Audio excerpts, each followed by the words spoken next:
شگفتہ او شگفتہ، یہ گڈو نہیں آیا ابھی تک، ادرک لانے والا تھا، میں سالن بنانے سے بیٹھی ہوں۔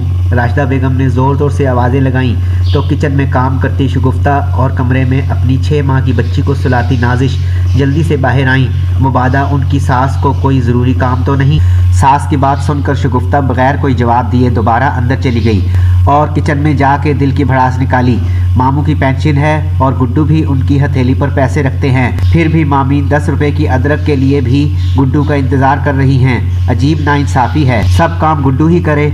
جبکہ نازش مسکراتے ہوئے اندر چلی گئی، جانتی تھی اب ساس اور بہو دونوں اندر اندر کڑھیں گی، لیکن اسے کسی چیز کی پریشانی نہیں تھی کیونکہ اس کے میاں تو سب سے چھوٹے تھے۔ رات کو شہباز عرف گڈو واپس آیا تو شگفتہ سے رہا نہ گیا اور میاں سے گلا کر ہی دیا، آپ نے کیا ٹھیکہ لے رکھا ہے پورے گھر کا؟ دوسرے 2 بھائی بھی تو ہیں نا، کیا ان کی کوئی ذمہ داری نہیں کہ 10 روپے کی ادرک کے لیے بھی آپ کا انتظار کیا جاتا ہے؟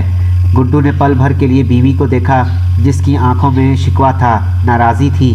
بس جب وہ نہیں سمجھتے تو مجھے کرنا پڑتا ہے نا، وہ غافل رہ سکتے ہیں، میں نہیں۔ تمہارے اور تمہارے بچوں کے اخراجات بھی تو پورے ہو رہے ہیں نا۔ گڈو نے مسکرا کر بات بدل دی اور ساتھ ہی تکیہ سیدھا کر کے آنکھیں موند لیں۔ شگفتہ سمجھ گئی ہمیشہ کی طرح اس کا میاں بحث سے بچنے کے لیے سوتا بن گیا ہے۔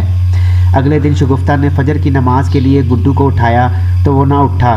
شگفتہ نے ہاتھ لگا کر چیک کیا تو بخار سے جسم جل رہا تھا، فوری پٹیاں کیں لیکن بخار نہ اترا۔ گھر میں موجود پیناڈول بھی دی لیکن طبیعت نہ سنبھلی۔ شگفتہ نے ساس اور دونوں دیوروں کو بھی بتایا، بھائیوں نے کھڑے کھڑے حال پوچھا اور اپنے اپنے کام کو چل دیے۔ ساس بھی تھوڑی دیر کو بیٹھی پھر چلی گئیں۔ شگفتہ کا دل جلا لیکن وہ خاموش رہی۔ ڈاکٹر نے ابھی دیر سے بیٹھنا تھا تو گڈو کے لیے یخنی بنانے لگی۔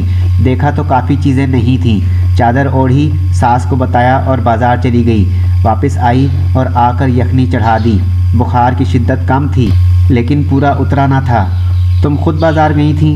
گڈو کو ذرا ہوش آیا تو شگفتہ سے سوال کیا کیونکہ وہ اسے چادر اتارتے دیکھ چکا تھا۔ جی، وہ مامی نے چھوٹی کو پکڑا ہوا تھا تو میں پھر خود ہی چلی گئی۔ شگفتہ نے دیور کی 6 ماہ کی بچی کا نام لیا۔ اچھا کہہ کر گڈو سوچ میں پڑ گیا۔ شگفتہ نے کریم سے گاڑی منگوائی اور گڈو کو اسپتال لے گئی۔ راشدہ نے کہا کہ میں ساتھ چلتی ہوں لیکن گڈو نے منع کر دیا۔ ڈاکٹر نے گڈو کو آرام کی ہدایت کی۔ ڈاکٹر نے 10 دن کا ریسٹ لکھ کر دے دیا۔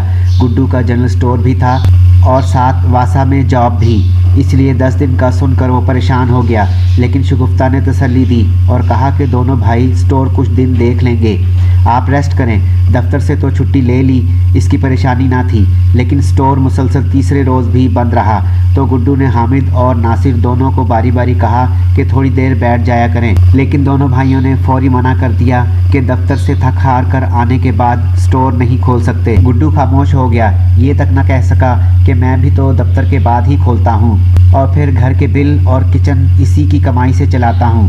دونوں بھائی جو چھوٹے ہونے کا خوب فائدہ اٹھاتے تھے اب بیماری کے دنوں میں نظر ہی نہ آتے۔ گڈو کا بخار اترا، 11ویں دن جا کے اس نے سٹور کھولا۔